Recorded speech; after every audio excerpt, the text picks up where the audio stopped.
Fathers are not used to not used to getting complimented. I just have so many memories of being around my dad. Even if I look at something wrong, he'll know exactly what's going in my head. So he was called the third row chef because he used to make 𝓕𝓸𝓵𝓵𝓸𝓀 fried rice. Because he didn't know how much of water to put in the rice. He just puts lots of water and then it becomes berry. Then he puts the milk and the veggies and just mix it all up. There has to be races that I'm leading, and sometimes I look back, and then when I come to the pitch, I get a patang.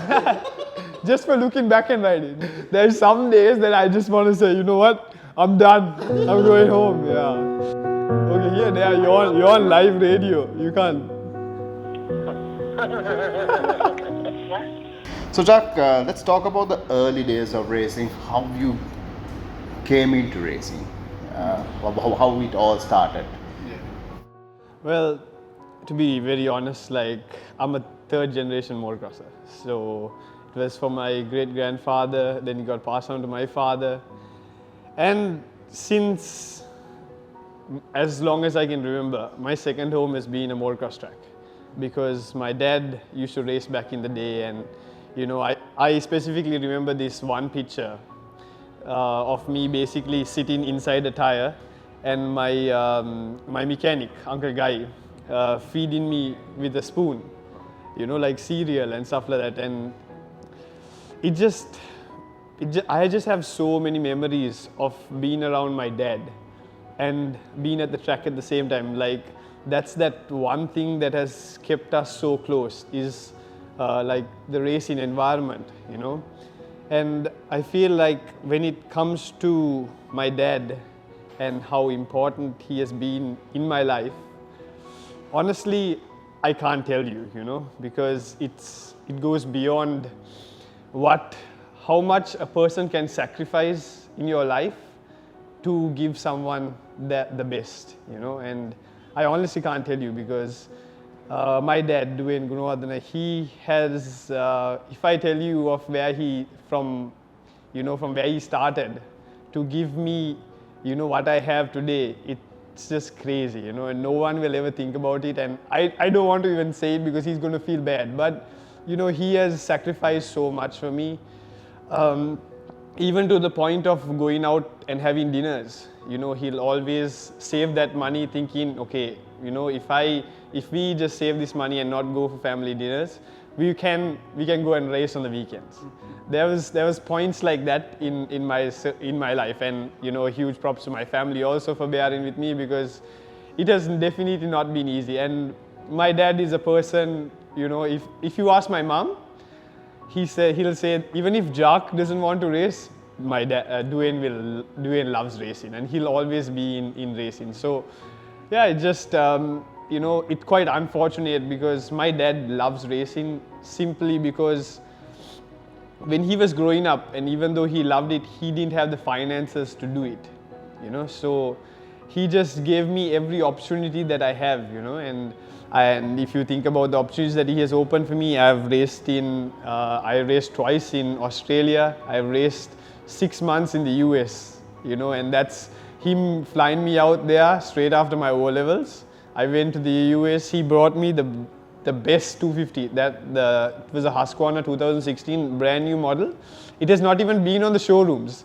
And when I went to south of the border, the racing training facility in Florida, he was like, I went there with a brand spanking new bike, and these guys were like, bro, where do you get this bike from?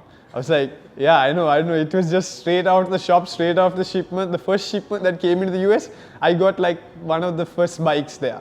And and then we trained in the US.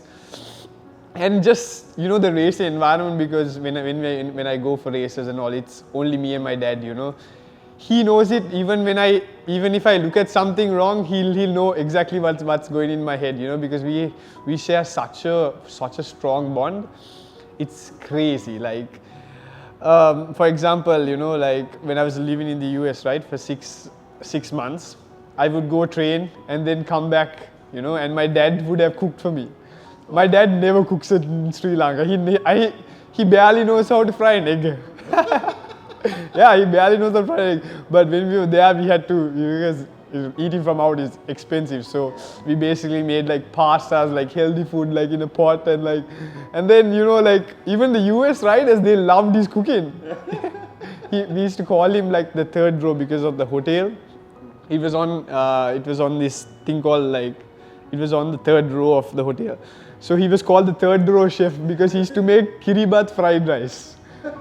Crazy, yeah, like because he didn't know how much of water to put in the rice. He just puts lots of water and then it becomes berry. Then he puts the milk and the veggies and just mix it all up. Yeah, so yeah, racing in general, like the connection that me and my dad has had like some amazing experiences that we have had together, and we share that because of this racing environment. Yeah. Oh my gosh, the blastings I've had from my dad. There's some days that I just want to say, you know what, I'm done. I'm going home. Yeah. But yeah, it's all good. Like, he means good because he wants the best for me, And sometimes, when you're at a low and you're trying your best, and sometimes when you get it, it's also harsh. But you always try to see the positive out of it because he's telling you something because he sees it, and sometimes you don't because you're so in that zone. Yeah. You don't really see these things on the outside. Yeah. And racing is about keeping an open mindset and learning new lines and new techniques, and always being open to the fact that you can go faster. So when someone gives you advice, it might work, it might not work, but you have to be open to go and try those lines, experience it, see where your body position is, especially in a corner. If you're leaning too front of the bike, if you're leaning too back, where is the exact place to put your body to let that rear wheel bite on the floor. So there's so many things that when you're growing up. When I was so small, I used to get blasted all the time. Like there has to be races that I'm leading, and sometimes I look back, and then when I come to the pitch, I get a patang. Just for looking back and riding. So yeah, like just so many good memories. Yeah, but if I talk about it, it's good. Well, so what I hear from all this is how much they would want to go, how far they would want to go for love. Yeah. Their love for the child, their love for the sport. They want the best for you, isn't it? Yeah. So you were talking about fondest memories, like so on. But irrespective of races, if you check whole life up to now, what's the first fondest memory that comes to your mind? The first memory is probably, I don't know, like there's so many memories, but I don't know, it's hard to say. Like, it's probably that memory of my dad riding at 𝓙𝓸𝓲. There was a race in 𝓙𝓸𝓲, it was a super muddy race. And I remember standing through the fence line, because you get the barricades, right? I remember standing through the fence line and just go like cheering on my dad. And then I think my mom was on this side, but I was so small, but it was just like such a glimpse of me seeing him riding the 450 through the mud. And like, the smile on your face when you see your dad racing, it still like lingers in my head. So that's probably the nice memory I have of him racing. So Jacques, when you're saying this, Father's Day is not one day, but though we have it, every day is a special day for fathers, with fathers. You see, for fathers like this who has done immensely great things for the son, right? So if you were to say something during this Father's Day to him, what is that one thing that you want to say?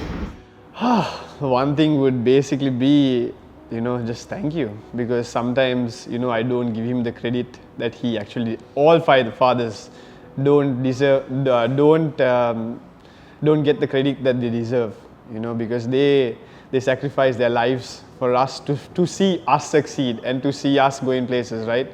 So I just want to thank all the fathers out there for sacrificing, pushing us, and giving us everything we need to be a better rider, and grow in this sport. While we thank all the fathers, why don't we take a call to your father and we say, you say thank you. We'll hear it out. Okay. Let's do it. Let's put it on speaker. Yeah.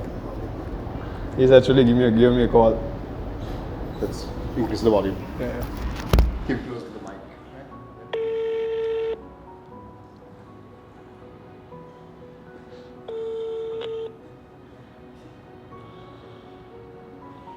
Yeah.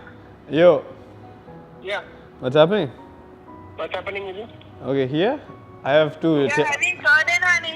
What? Here I have to tell you something. What? I just want to thank you for doing everything you have done for me. Why? No, I'm just thanking you for sacrificing what you have done for me in මේ Foreign racing.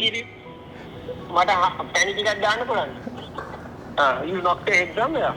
Did I knock my head somewhere? No, I didn't knock my head somewhere. I'm just telling Are you. you after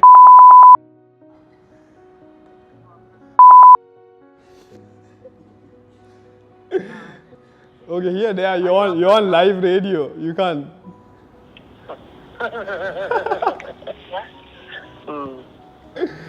Okay, this is for Father's Day. So, Oh my God. yeah.